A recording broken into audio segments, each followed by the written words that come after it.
фикронаи шумо ин фундаменти шахсияти шумо аст. ҳар чизе ки шумо орзу доред ки ба ҳаёти шумо пайдо шавад, ҳар чизи умеду мақсаде ки шумо доред аз фикронаи шумо вобастагӣ аст. агар ки фикронаи шумо тоза бошаду фикри илм, фикри ҳамон мақсаде ки шумо мехоҳед ки ба вай расед дар ҳаёт, ҳамон фикра ҷорӣ кунед ба саратон, ҳамон чи ҳаёти шумо пайдо мешавад. Лао Цзэ пеш аз Конфутсия зиндагӣ кардагӣ буд.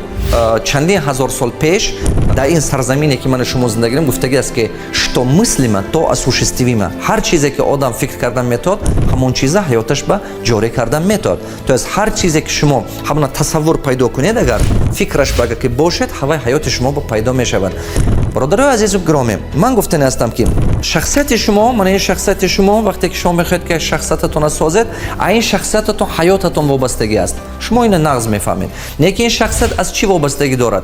از دو چی؟ فکرانه، تو است فکرتون، فکر شما و گویم عادتهای شما.